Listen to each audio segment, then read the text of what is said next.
UK Bangla সংবাদে স্বাগত জানাচ্ছি আমি আকমাম হোসাইন। প্রথমে জানিয়ে দিচ্ছি সংবাদ শিরোনামগুলো। সিসিকের সাবেক মেয়র সহ গ্রেপ্তার ৮। ইংল্যান্ডে ক্যান্সার রোগীদের চিকিৎসার জন্য দীর্ঘ অপেক্ষা। লন্ডনের হাসপাতালে অ্যান্টিবায়োটিকের ভুলের কারণে শিক্ষার্থীর মৃত্যু। এবং আলহামরার স্বর্ণের দোকানে চুরি, কী তথ্য মিলল রিমান্ডে। এতক্ষণ শুনছিলেন সংবাদ শিরোনাম, এবার জানিয়ে দিচ্ছি বিস্তারিত। চলমান অপারেশন ডেভিল হান্টে সিলেট সিটি কর্পোরেশনের সাবেক ভারপ্রাপ্ত মেয়র মোহাম্মদ আজম খান সহ ৮ জনকে গ্রেপ্তার করেছে পুলিশ ও র্যাব। রবিবার পৃথক অভিযান চালিয়ে তাদেরকে গ্রেপ্তার করা হয়। সোমবার এ তথ্য জানিয়েছে সিলেট জেলা ও মহানগর পুলিশ এবং র্যাব। সিলেট মহানগর পুলিশের মিডিয়া অফিসার অতিরিক্ত উপকমিশনার মোহাম্মদ সাইফুল ইসলাম জানান, রবিবার নগরের বিভিন্ন স্থানে অভিযান চালিয়ে সিসিকের সাবেক ভারপ্রাপ্ত মেয়র আজম খান সহ ৫ জনকে গ্রেপ্তার করা হয়েছে। আজম খান ছাড়া মহানগর পুলিশের হাতে গ্রেপ্তার হওয়া বাকিরা হলেন নগরের বারুদখানার বাসিন্দা ছাত্রলীগ কর্মী সাইরুল কবির সঞ্চয় ও তার ভাই বঙ্গবন্ধু জাতীয় যুব পরিষদের ক্রীড়া সম্পাদক সানি কবির, দক্ষিণ সুরমার তেতলি ইউনিয়ন যুবলীগের সাধারণ সম্পাদক আব্দুল বাসিত মখন মিয়া ও সিলেট জেলা তাঁতি লীগের পাঠাগার বিষয়ক সম্পাদক মোহাম্মদ মইনুল ইসলাম। এছাড়া জেলা পুলিশের হাতে গ্রেপ্তার হয়েছেন ২ জন। তারা হলেন ফেন্সুগঞ্জের মাইচগাঁও ইউনিয়নের ৩ নং ওয়ার্ড আওয়ামী লীগের সভাপতি আরমান হোসেন আনু ও জকিগঞ্জ উপজেলা ছাত্রলীগের নেতা মিলন আহমদ। এদিকে রবিবার রাতে নগরীর করেরপাড়া গুয়াবাড়ি এলাকায় অভিযান চালিয়ে মহানগর যুবলীগের সহ দপ্তর সম্পাদক হেলাল মিয়াকে গ্রেপ্তার করে র্যাব। ইংল্যান্ডে ক্যান্সার রোগীদের চিকিৎসার জন্য দীর্ঘ সময় অপেক্ষার হার প্রায় ৩ গুণ বেড়েছে বলে পরিসংখ্যান থেকে জানা গেছে। দ্য গার্ডিয়ানের জন্য ক্যান্সার রিসার্চ ইউকে পরিচালিত এক বিশ্লেষণে দেখা গেছে ২০১৬ সালে যেখানে ১০৪ দিনের বেশি অপেক্ষা করা রোগীর সংখ্যা ছিল প্রায় ৬,০০০, ২০২৩ সালে তা ৪ গুণ বেড়ে ২২,০০০-এ পৌঁছেছে। এনএইচএস ইংল্যান্ডের সাম্প্রতিক পরিসংখ্যান অনুসারে নির্ধারিত সময়ের মধ্যে চিকিৎসা পাওয়া রোগীর সংখ্যা সামান্য বেড়েছে। ২০২৩ সালের ডিসেম্বর মাসে জরুরি রেফারেলের পর ৬২ দিনের মধ্যে ৬৪.৪% রোগীর চিকিৎসা করা হয়েছে, যা নভেম্বরে ছিল ৬৪.৫%। লক্ষ্য অনুযায়ী ৮৫% ক্যান্সার রোগীকে ৬২ দিনের মধ্যে চিকিৎসা দেওয়ার কথা, কিন্তু ২০১৫ সালের ডিসেম্বরের পর থেকে কোনো মাসেই এই লক্ষ্য পূরণ হয়নি। এমনকি স্ক্রিনিং বা চিকিৎসকের রেফারেলের মাধ্যমে যেসব রোগী আসছেন তাদের হিসাব ধরলেও প্রায় ১/৩ রোগী সময়মতো চিকিৎসা পাচ্ছেন না। ক্যান্সার রিসার্চ ইউকের তথ্য অনুযায়ী সর্বশেষ ২০১৩ সালে এনএইচএস নির্ধারিত ৮৫% রোগীর সময়মতো চিকিৎসার লক্ষ্যমাত্রা অর্জন করেছিল। ২০২৪ সালে প্রায় ৭৪,০০০ রোগী ৬২ দিনের বেশি অপেক্ষা করেছেন ক্যান্সার চিকিৎসার জন্য। ওয়ান ক্যান্সার ভয়েস যুক্তরাজ্যের ৫০টিরও বেশি ক্যান্সার দাতব্য সংস্থার একটি জোট বলেছে, চিকিৎসার জন্য দীর্ঘ অপেক্ষার হার যেভাবে বাড়ছে তা গ্রহণযোগ্য নয়। সরকার ২০২৪ সালে ফেব্রুয়ারিতে ক্যান্সার নিয়ে পরিকল্পনা পুনরায় চালু করেছে, কিন্তু যুক্তরাজ্যের বিশেষজ্ঞ ও দাতব্য সংস্থাগুলো বলছে প্রয়োজনীয় তহবিল না থাকলে এটি সফল হবে না।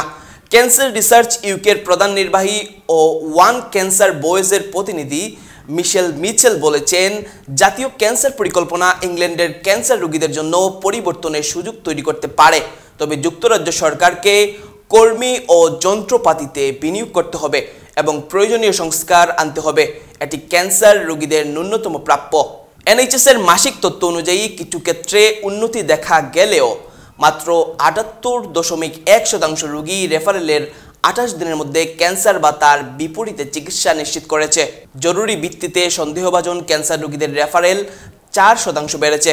তবে অঙ্কোলজিস্ট ও রেডিওথেরাপি ইউকের চেয়ার অধ্যাপক পেট প্রাইস বলেছেন, ক্যান্সার রোগীদের চিকিৎসা বিলম্বিত হওয়াকে স্বাভাবিক করে ফেলা বিপজ্জনক। প্রতি ৪ সপ্তাহে চিকিৎসা বিলম্বে ক্যান্সার রোগীর মৃত্যুর ঝুঁকি ১০% বেড়ে যেতে পারে। তিনি আরও বলেন, সামান্য উন্নতি হলেও এটি ক্যান্সার পরিষেবার ভয়াবহ সংকটকে আড়াল করতে পারে না। সরকারকে বড় উদ্যোগ নিয়ে এই পরিস্থিতি বদলাতে হবে। এনএইচএস এর তথ্য অনুযায়ী এখন পর্যন্ত সর্বোচ্চ সংখ্যক রোগী ১২ ঘন্টার বেশি সময় ধরে জরুরি বিভাগে অপেক্ষা করছেন। যেসব রোগী হাসপাতাল ছাড়ার জন্য যথেষ্ট সুস্থ, তাদের ছাড় করাতেও দেরি হচ্ছে। এনএইচএস এর জাতীয় ক্যান্সার পরিচালক অধ্যাপক পিটার জনসন বলছেন, আমরা জানি যে অনেক রোগীকে চিকিৎসার জন্য দীর্ঘ অপেক্ষা করতে হচ্ছে, তবে কর্মীদের কঠোর পরিশ্রমের কারণে এবছর 3টি মানদণ্ডেই উল্লেখযোগ্য উন্নতি হয়েছে। চিকিৎসা শুরুর অপেক্ষা কমেছে এবং দ্রুততর নির্ণয়ের মানদণ্ড 10 মাসের মধ্যে 8 বার পূরণ হয়েছে। তিনি আরও বলেন, আমরা এখন ক্যান্সার পরীক্ষার জন্য রেকর্ড সংখ্যক মানুষকে এগিয়ে আসতে দেখছি। সন্দেহভাজন ক্যান্সারের রেফারেল গত দশকে দ্বিগুণ হয়েছে এবং আগের যে কোনো সময়ের চেয়ে বেশি রোগী প্রাথমিক পর্যায়ে শনাক্ত হচ্ছেন। এর ফলে ক্যান্সার থেকে বেঁচে থাকার হার সর্বোচ্চ স্তরে রয়েছে। তিনি ঘোষণা করেন, এনএইচএস ক্যান্সার পরিষেবার প্রবেশাধিকার উন্নত করতে প্রতিশ্রুতিবদ্ধ এবং গত সপ্তাহে দ্রুত নির্ণয়ের লক্ষ্যমাত্রা বাড়ানোর ঘোষণা দেওয়া হয়েছে। যুক্তরাজ্যের হাসপাতালে জীবন রক্ষাকারী ঔষধ সঠিক সময়ে না ব্যবহার করার কারণে একজন রোগীর মৃত্যু হয়েছে বলে জানা যায়। হাসপাতালে অবহেলাজনিত কারণে রোগীর মৃত্যুর কেস বর্তমানে আদালতে বিচারাধীন রয়েছে বলে জানা যায়। একজন শিশু বিশেষজ্ঞ হাসপাতালে চিকিৎসায় নিযুক্ত সহকর্মীদের সতর্ক করেছিলেন ঔষধ প্রয়োগ নিয়ে, যদিও সময় মতো জীবন রক্ষাকারী অ্যান্টিবায়োটিক দেওয়া হয়নি বলে কয়েক ঘন্টা পরেই রোগী সেপসিসে আক্রান্ত হয়ে মারা যান। 22 বছর বয়সী ইতিহাস ও রাজনীতির ছাত্র উইলিয়াম হিউজ 21 জানুয়ারি 2023 সালে পূর্ব লন্ডনের হুমায়টন হাসপাতালে মেনিনগুক্কাল সেপ্টিসেমিয়ায় আক্রান্ত হয়ে মারা যান। তার মা ডাক্তার ডেবোরা বার্নস একই হাসপাতালে কর্মরত ছিলেন। তদন্তে জানা গেছে, বার্নস মাঝরাতের কিছু পরে তার অত্যন্ত অসুস্থ ছেলেকে হাসপাতালের জরুরি বিভাগে নিয়ে আসেন এবং সহকর্মীদের জানান যে তার ছেলে গুরুতর অসুস্থ এবং মেনিনজাইটিসের জন্য অবিলম্বে চিকিৎসার প্রয়োজন। কিন্তু তথ্য দেওয়ার পরেও জীবন রক্ষাকারী ঔষধ যথাসময়ে রোগীকে দেওয়া হয়নি। হিউজ হাসপাতালের জরুরি বিভাগে পৌঁছানোর কয়েক মিনিটের মধ্যেই একজন চিকিৎসক 2 গ্রাম সেফট্রিয়াক্সোন অ্যান্টিবায়োটিক প্রেসক্রাইব করেন এবং মেডিকেল টিম জানতো যে ওষুধটি যত দ্রুত দেওয়া সম্ভব প্রয়োজন। তবে ডিউটি ইমার্জেন্সির রেজিস্ট্রার ডাক্তার রেবেকা ম্যাকমিলান এবং নার্সদের মধ্যে যোগাযোগ বিভ্রাটের কারণে জীবন রক্ষাকারী ওষুধটি প্রথম 1 ঘন্টার গুরুত্বপূর্ণ সময়ের মধ্যে দেওয়া হয়নি। রোগীর পাশে ডিউটিতে থাকা ডাক্তার লুক তদন্তে স্বীকার করেন যে তিনি হিউজের চার্ট পরীক্ষা করার পর ভুল বুঝতে পারেন। ডক্টর রেবেকা ম্যাকমিলান জানান, রাত 1:17 তিনি জানতে পারেন তার নির্দেশ দেওয়া সত্ত্বেও নার্সরা অ্যান্টিবায়োটিক দেননি, যা তাকে প্রচণ্ড হতাশ করে। আদালতকে জানানো হয়, হিউজের অবস্থার অবনতি হওয়ার পর তাকে দ্রুত আইসিইউতে নেওয়া উচিত কিনা তাই নিয়ে চিকিৎসকের মধ্যে মতবিরোধ হয়েছিল। ডক্টর ম্যাকমিলান জানান, তিনি আইসিইউ রেজিস্ট্রার ডক্টর মেতুরাতাকে অনুরোধ করেছিলেন, কিন্তু তিনি প্রথমে জরুরি বিভাগেই চিকিৎসা চালিয়ে যাওয়ার পরামর্শ দেন। উল্লেখ্য যে অবহেলায় রোগীর মৃত্যু নিয়ে তদন্ত এখনও চলছে। তবে এই ঘটনাটি যুক্তরাজ্যের হাসপাতালের ভেতরে চিকিৎসকদের মধ্যে সমন্বয়ের ঘাটতি ও জরুরি চিকিৎসায় ত্রুটির দিকটি স্পষ্টভাবে তুলে ধরেছে বলে মনে করেন বিশ্লেষকেরা। সিলেট মহানগরের আলহামরা শপিং সিটির নুরানি জুয়েলার্সে চাঞ্চল্যকর চুরির ঘটনার 25 দিন পর 3 জনকে গ্রেপ্তার করেছিল পুলিশ। প্রায় 250 ভরির মধ্যে উদ্ধার করেছিল মাত্র 5 ভরি স্বর্ণ। তবে এরপর আর কাউকে গ্রেপ্তার করতে পারেনি পুলিশ, উদ্ধারও করা যায়নি বাকি স্বর্ণ। তবে পুলিশ বলছে, গ্রেপ্তারকৃত 3 জনের মধ্য থেকে একজনকে রিমান্ডে নেওয়া হয়েছিল। তিনি গুরুত্বপূর্ণ তথ্য দিয়েছেন। এসব সূত্র ধরে তদন্ত কাজ এগুচ্ছে।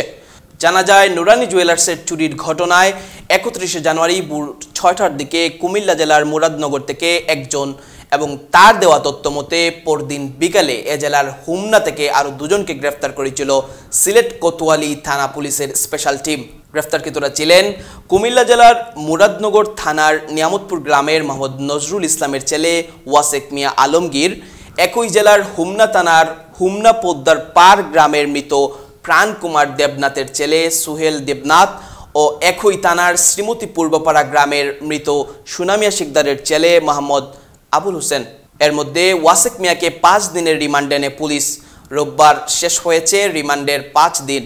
সিলেট কোতোয়ালি থানার ভারপ্রাপ্ত কর্মকর্তা ওসি মোহাম্মদ জিয়াউল হক জানান, আদালতের নির্দেশে আসামি ওয়াসেককে 5 দিনের রিমান্ডে নিয়েছিল পুলিশ। তার কাছ থেকে গুরুত্বপূর্ণ অনেক তথ্য পাওয়া গেছে। এসব তথ্য সূত্র ধরে আমাদের তদন্ত কাজ এগুচ্ছে। আশা করছি শীঘ্রই বাকিদের ধরতে পারবো। এ 3 জন ছাড়া আর কাউকে এখন পর্যন্ত গ্রেপ্তার করা হয়নি বলে ওসি জানান। পুলিশ জানায়, নুরানি জুয়েলার্সে চুরির ঘটনায় মামলা দায়েরের পরপরই চুরাই স্বর্ণ উদ্ধার ও ঘটনায় জড়িত আসামিদের গ্রেপ্তারে কোতোয়ালি থানার এসআই মনিরুল ইসলামকে তদন্তের দায়িত্ব প্রদান করা হয়।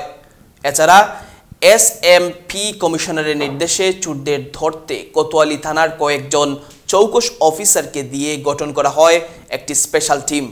এই টিম আলহামরা শপিং সিটির বিভিন্ন ফ্লোরের সিসিটিভি ফুটেজ সংগ্রহের পর পর্যালোচনা করে এবং তথ্য প্রযুক্তির সহায়তায় একাধিক আসামির অবস্থান শনাক্ত করতে সক্ষম হয়।